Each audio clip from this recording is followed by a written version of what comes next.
자, 구성요건적 착오입니다. 자, 형법 전 파트에서 가장 어려운 파트 중에 하나입니다. 최근에는 이 구성요건적 착오 관련된 이론 문제가 출제가 좀 잘 되니까요. 여러분들은 꼭 좀 숙지를 좀 해두시기 바랍니다. 자, 조문은 두 개가 있는데 이 조문은 잠시 후에 보도록 하고요. 자, 서론부터 봅니다. 착오란 뭘까? 착오란 행위자가 인식한 부분 그리고 실제 발생한 부분이 일치하면 되는데 이것이 불일치한다는 얘기죠. 이것을 착오라고 합니다. 이 착오에는 두 가지가 있습니다. 하나가 적극적 착오라는 것이 있고 또 하나는 소극적 착오라고 하는 것이 있는데 오늘 배우는 이 구성요건적 착오는 적극적 착오일까 아니면 소극적 착오일까 라고 하는 거죠. 이 부분이 노트에 나와 있습니다. 노트 펴봅니다. 자, 노트 펴보면 착오의 개관이라고 나와 있습니다. 여기 보세요.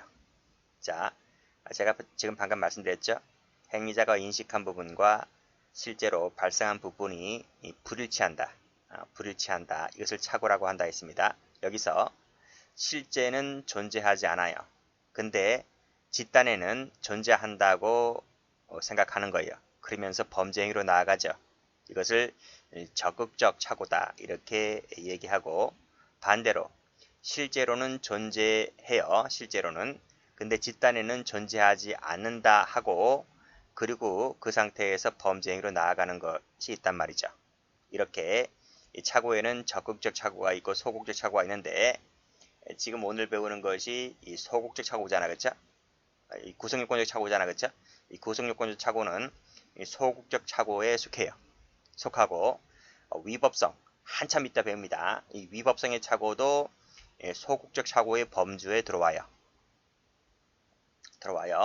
자, 여기서 이 구성요건적 착오를 다른 말로 사실을 착오했다. 사실을 잘못 봤다는 겁니다. 이렇게 개념 정의가 같아요. 그래서 이 같은 개념 정의도 받으시면 돼요.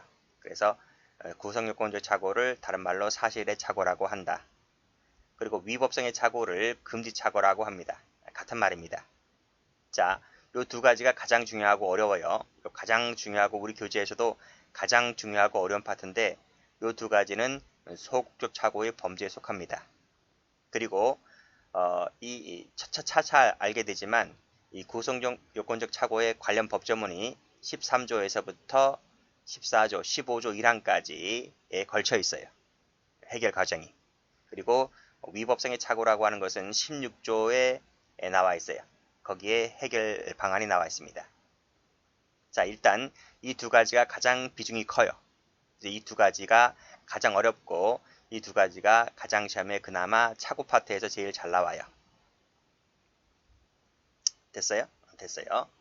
자, 그리고 이왕 한 김에 이 구성요건적 착오라고 하는 것과 위법성의 착오, 이 성질이 짬뽕되어 있는 게 있습니다. 짬뽕되어 있는 게. 짬뽕되어 있는 것, 이 두 가지 성질을 다 갖고 있는 것이 있는데 위법성 조각사유의 전제 사실에 대한 착오라고 불려요. 줄여서 위전착, 앞글자를 따서 위전 착이라 부르는 건데 이것은 법조문에 없어요. 법조문에 없고 판례 조금 있고 학설들이 많아요. 그래서 판례와 학설들을 공부하셔야 돼요. 자, 다시 한번 구성요건적 착오는 13조, 14조, 15조로 해결한다. 위법성의 착오는 16조에 나와 있다. 위전착은 법조문에 없지만 학설 대립이 심하다. 자, 됐어요? 여기까지 했어요. 자, 여기까지 했어요. 자, 여기서 이 소극적 착오를 뒤집어 놨습니다. 뒤집어 놓으면 이것이 적극적 착오가 되죠. 그쵸? 자, 동그라미 X도 뒤집어 놨잖아. 그쵸? 뒤집어 놨습니다. 이렇게 뒤집어 놨어요. 이것을 적극적 착오라 한다 했는데 그러면 이 구성요건적 착오도 뒤집어 버리면 어떻게 됩니까? 그쵸? 반전된 구성요건적 착오, 반전된 사실의 착오가 되는 거예요. 그리고 위법성의 착오도 뒤집어 버리면 반전된 위법성의 착오, 반전된 금지 착오가 되는 거예요. 이해되시죠? 이해되시죠? 자, 여기서 지울게요. 다시 한번 갑니다.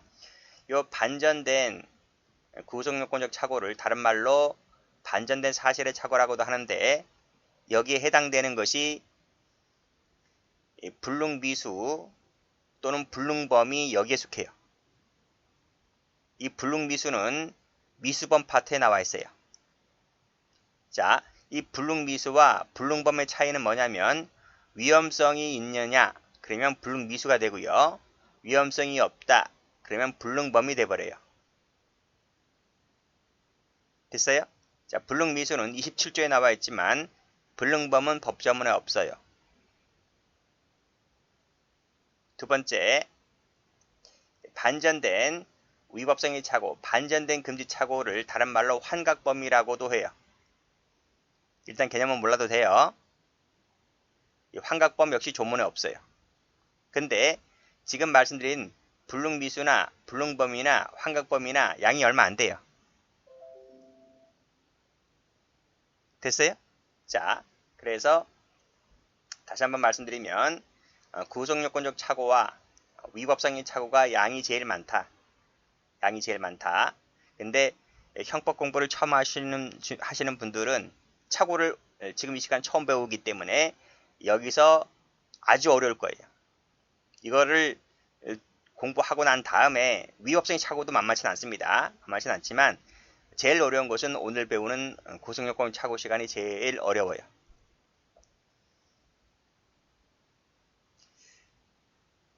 자, 됐고.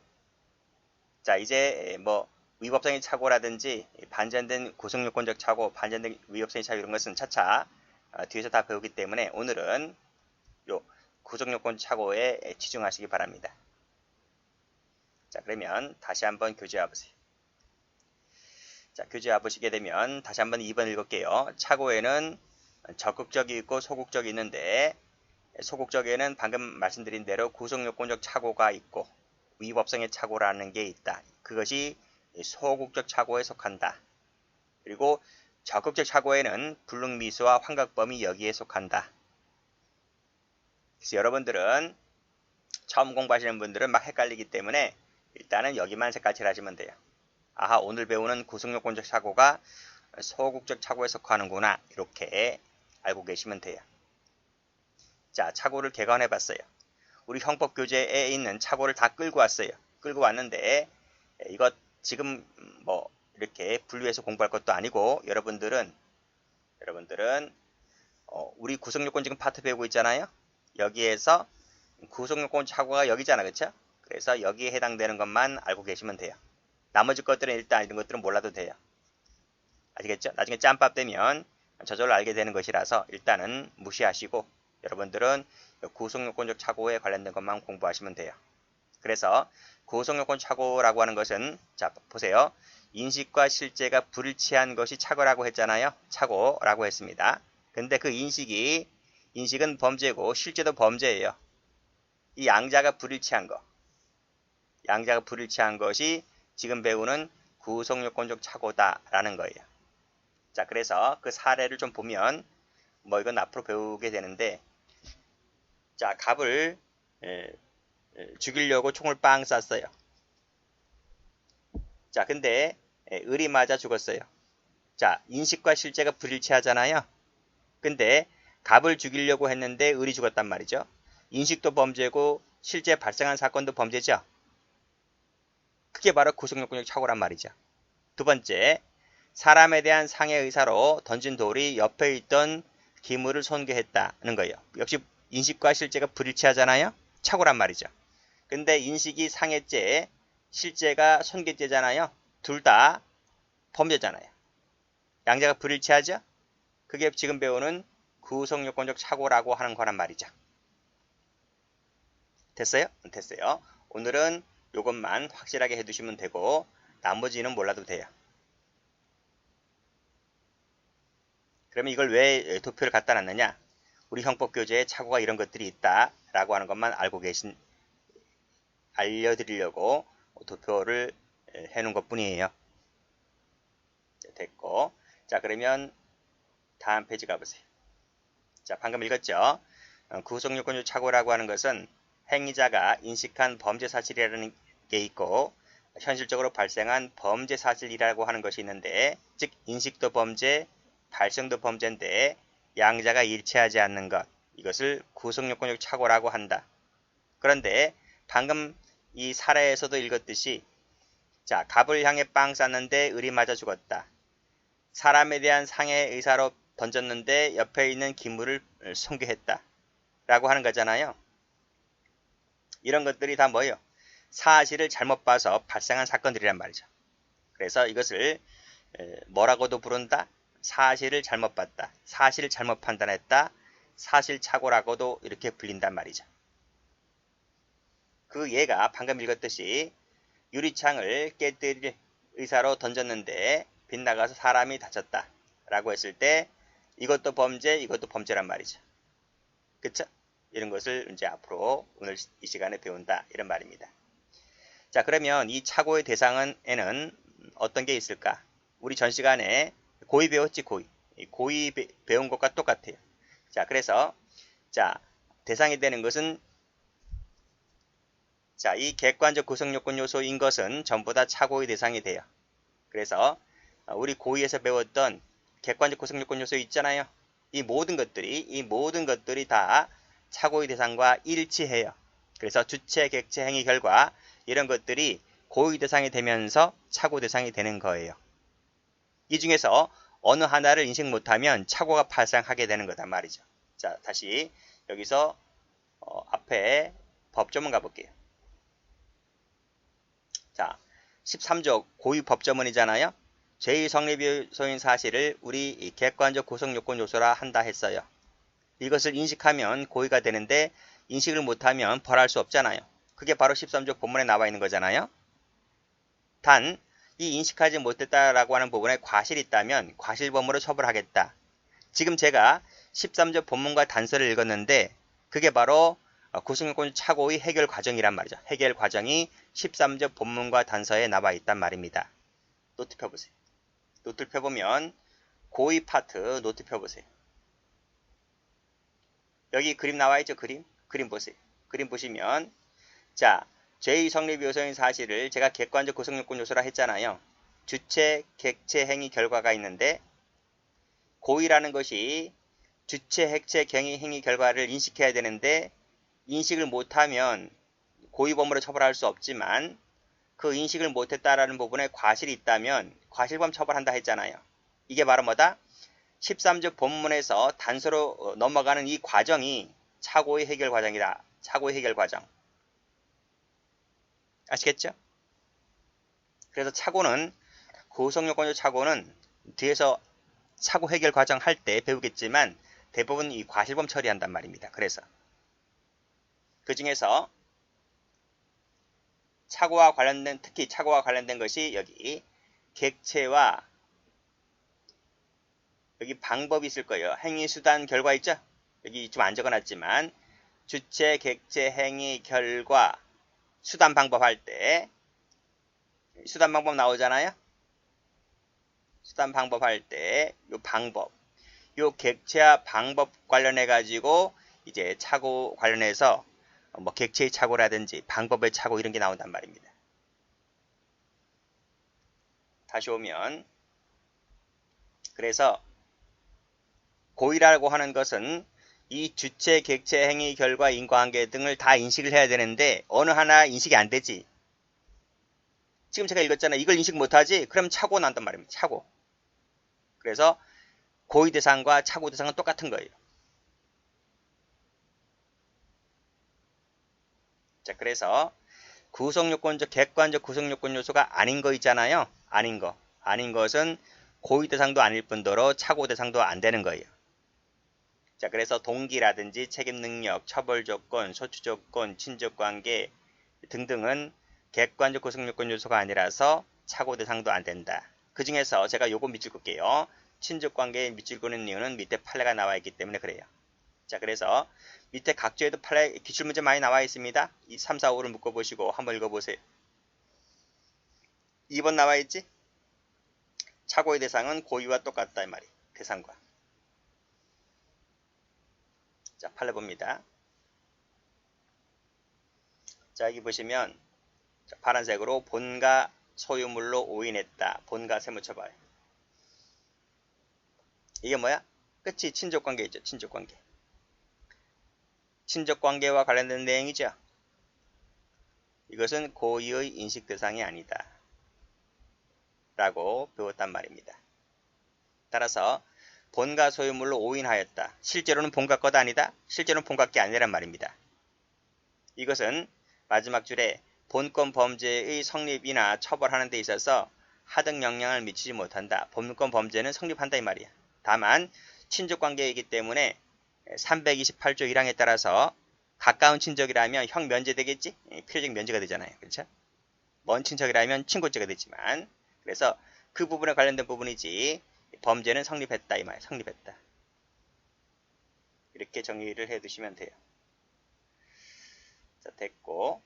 자, 그 다음 가보시면 착오의 유형이 나와 있는데 여기서 노트 펴볼까요?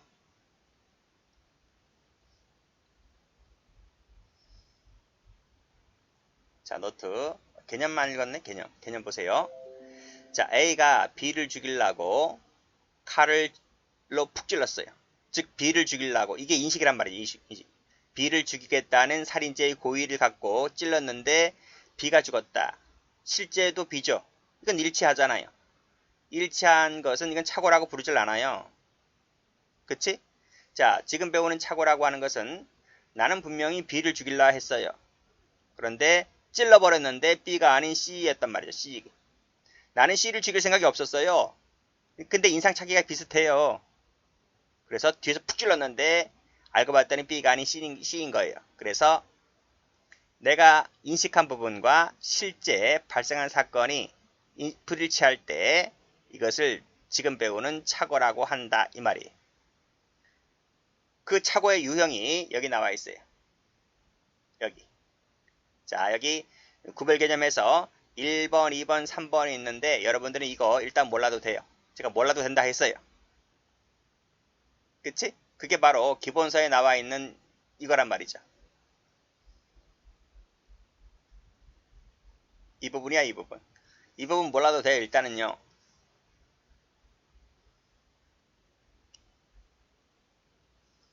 다시 노트 와서 오늘은 이것만 알면 돼요. 이거하고. 그러면 이거하고 이거를 설명드릴 거예요. 자, 말씀드렸죠? 인식과 실제가 불일치하면 착오인데 그 인식도 범죄고 실제도 범죄다. 양자가 불일치한 게 오늘 배우는 구속요건적 착오라고 한다. 첫 번째 사례. 자, 제가 위에서 이거 읽었잖아, 이거랑 똑같은 거예요. 여기 보시면 나는 분명히 B를 죽이려 했어요. 빵 쌌는데 알고 봤더니 B가 아니라 C가 죽은 거예요. 그쵸? 자, 나는 B를 죽이려 했어요. 빵 쌌는데 B가 아닌 개였단 말이죠. 개. 짐승이었단 말입니다. 불일치하지? 이것도 불일치하지? 그치? 이게 바로 착오란 말이죠. 이것도 범죄, 이것도 범죄고 이것도 범죄, 이것도 범죄잖아요. 명중은 했어요. 총을 쐈는데 빵 쐈는데 둘 다 명중했어요. 명중했다. 이 부분 필기하세요. 이 부분을 객체의 착오라고 해요. 객체의 착오라고 하는 것은 명중했단 말이에요. 명중했다. 명중했는데 내가 인식한 내용과 달라요. 나는 분명히 B를 죽이려고 했잖아요. 근데 B가 아닌 C였거나 개였단 말이죠. 명중했는데 내가 의도한 객체가 아니었다 이 말이에요. 두 번째, 나는 B를 죽이려 했어요. B를 봤어요. B를. 저 길가에 B가 걸어가고 있는 것을 봤어요. 그래서 총을 쐈는데 빵 쐈는데 총알이 빗나가요. 이렇게요. 빗나가서 C라는 사람이 죽어요. 총 맞아서. 이건 빗나간 거예요. 빗나간 거. 이거는 명중한 거고. 자, 두 번째 사례. 내가 B를 죽이려고 총을 빵 쐈어요. 분명 B는 가고 있어요. 저기 앞에. 근데 총알이 빗나가요. 빗나가서 개가 맞아 개가 죽어요. 이것도 빗나간 거죠. 그쵸? 이것도 빗나갔고 이것도 빗나갔단 말이에요. 빗나가서 맞은 거지. 이것을 빗나갔다, 빗나가서 맞았다, 타격의 착오. 다른 말로 방법의 착오. 같은 말이에요. 근데 판례를 읽다 보면 타격의 착오란 말이 더 잘 나와요. 여기는 객체의 착오, 여기는 타격이나 방법의 착오. 이 두 번째 사례 있잖아요. 이 두 번째 사례는 사례가 하나 더 나올 수 있어요. 개하고 사람을 바꾸면 사례가 하나 더만 복제되듯이 하나 더 만들어져요. 그건 잠시 이따 말씀드리고, 일단은 여러분 개념 정의 하시기를. 첫 번째 사례 요거. 그치? 명중한 거. 명중했는데 내가 의도한 그 객체가 아닌 거. 이게 바로 객체 착오다. 두 번째 이거. 빗나가서 맞은 거. 빗나갔다. 이것이 타격의 착오, 방법의 착오. 요것만 알고 계시면 돼요. 이것이 오늘 배우는, 이 시간에 배우는 가장 중요한 내용이다. 이 개념 정의가 안 잡히면 그 다음은 공부할 필요도 없어요. 이것을 확실하게 잡고 가야지 그 다음이 서서히 풀려요. 자, 그러면 다시 교재 오면, 자, 유형 나오죠? 그쵸? 유형이 두 가지가 있어요. 하나가 구체적 사실 착오, 하나는 추상적 사실 착오라는 게 있단 말이죠. 구체적은 내가 인식한 것과 실제 발생한 것이 법조문, 구성요건은 조문이라 했습니다. 조문이 같아야 돼요. 같으면 구체적 사실 착오가 되고, 이 조문이 달라요. 다르지? 그러면 추상적이 돼요. 개념 확실히 잡아야 됩니다. 개념 못 잡으면 그 다음 거 공부할 것도 없어요. 그럼 다시 가보세요. 여기 보시면 갑이라고 생각하고 빵 쌌는데 실제로는 을이 맞았죠. 명중했어요. 명중했지만 내가 의도한 그 사람이 아니잖아요. 근데 이것도 사람이고 이것도 사람이잖아요. 조문이 똑같아요. 똑같으니까 구체적이 되는 거예요. 자, 쭉 내려와서, 자, 내가 개를 해할 의사로 돌을 던졌는데 빗나가서 사람이 맞아요. 빗나갔지? 빗나갔잖아. 빗나갔죠? 빗나가서 옆에 있던 사람이 맞았다. 이건 뒤에서 배우는 여기 밑에는 방법의 착오인데, 방법의 착오지만 일단은 여긴 개고 여긴 사람이잖아요. 조문이 다르지? 조문이 다르면 추상적이 돼요. 두 번째 사례 하나 더 있습니다. 자, 타인을 살해하고 보니까 실제로는 아버지였다 이거예요. 자, 이것도 사람 이렇게 하면 안 됩니다. 타인을 죽이면 보통 살인죄가 돼요. 근데 아버지를 죽이면 존속 살인죄가 돼요. 조문이 같아요, 달라요? 조문이 다르잖아요. 타인은 250조 1항이 되고요. 아버지는 2항이 돼요. 1항과 2항도 조문이 다른 거잖아요. 그래서 이것은 추상적이 돼버린단 말이죠. 다시 한번 개념 정의합니다. 조문이 똑같다. 그러면 구체적. 조문이 다르다. 하나라도 다르다. 그러면 추상적. 명중했다. 객체의 착오. 빗나갔다. 방법의 착오. 무슨 말인지 알죠? 자, 그래서 여기 한번 보세요. 갑인 줄 알고 빵 쌌는데 실제로는 을이었다. 명중했죠? 명중했잖아요. 그러면 객체의 착오가 되는 거예요. 갑을 향해 빵 쌌는데 빗나가서 옆에 있던 사람이 맞았다. 빗나가서 맞은 거잖아요. 빗나가서 맞으면 방법이 되고 또는 타격이 돼요. 타격.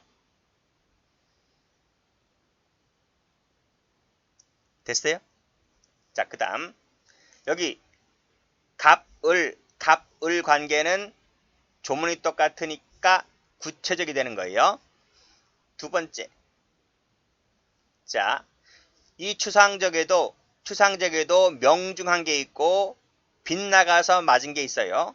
명중하면 객체고 빗나가면 방법이 되는 거예요. 그쵸? 이 점에서는 차이가 없죠? 자, 구체적도 명중 빗나갔다. 추상적도 명중 빗나갔다 이 말이. 그런데 이 추상적 같은 경우는 조문이 다르니까 개하고 사람이 나와요. 개하고 사람. 자, 그래서 사례가 위에서 본 사례보다 곱하기 2배나 많아요. 여기서는 사례가 각각 한 개씩밖에 되지 않았지만 여기도 한 개, 여기도 한 개의 사례였지만 추상적으로 오면 사례가 2개가 돼요. 객체 2개, 방법 2개가 돼요. 자, 여기 보세요. 개인 줄 알고 빵 쌌는데 사람이 맞았다. 사람인 줄 알고 빵 쌌는데 개가 죽었다. 명중했죠. 둘 다 이것도 명중이고 이것도 명중이에요. 명중인데 여기선 사례가 2개가 되는 이유가 개를 쌌는데 개인 줄 알고 쌌는데 사람이 죽었다. 즉 가벼운 사실을 인식하고 빵 쌌는데 중한 죄가 됐죠. 뒤집으면 중한 사실을 인식하고 경한 결과 발생한 경우가 뒤집은 사례죠. 그래서 객체가 2개가 나와요. 노트에 있어요. 노트 펴보시면 여기 나오잖아요. 자, 봐요. 노트 다음 시간에 볼 건데 구체적에서 객체가 나오고 방법이 나온다. 추상적에서 객체가 나오고 방법이 나온다. 그런데 여기 추상적을 가보면 사례가 2개가 나오죠. 개하고 사람, 사람과 개, 개하고 사람, 사람과 개. 그쵸? 그래서 이것을 첫 번째 사례 개하고 사람이니까 경에서 중, 사람에서 개니까 중에서 경, 개에서 사람이니까 경에서 중, 사람에서 개니까 중에서 경 이렇게 되는 거예요. 그래서 사안이 추상적 같은 경우에는 객체의 경우에 있어서 2개가 나오고요. 방법에 있어서 2개가 나오는 거예요. 됐죠? 다음 시간에 배운다고요. 자, 그러면 다시 올게요. 자, 방법 읽었죠? 방법은 빗나가는 거라고. 빗나가는 거. 빗나간다. 그래서 첫 번째 사례. 자, 개를 향해 빵 쌌는데 빗나갔죠? 빗나가잖아요. 두 번째도 사람을 향해 빵 쌌는데 빗나갔죠? 빗나가서 맞는 거예요. 빗나가서 맞으면 다 방법이 되는 거예요. 명중하면 객체가 되는 거고요. 그래서 제가 강의할 때 쓰는 말인데 객체는 뭐다? 명중하였다. 방법은 뭐다? 빗나가서 맞았다. 빗나갔다 이거지. 물론 빗나가서 맞은 겁니다. 그렇죠? 그래서 객체의 착오라고 하는 것은 눈이 삐꾸된 거야. 눈이 삐꾸된 거. 잘못 본 거. 잘못 봤지만 명중한 거. 방법이라고 하는 것은 손이 삐꾸된 거야. 던졌는데 손으로 던졌는데 우리 야구할 때 손으로 던졌는데 빗나갔잖아. 빗나가서 맞은 거. 보긴 제대로 봤어요? 이건 눈은 제대로 인식을 했어? 근데 손이 잘못된 거야. 자, 그렇게 일단 개념 정리를 해두시고 그 다음 페이지 보면 착오의 해결 과정이 나오는데 그 해결 과정은 다음 시간에 보도록 합니다.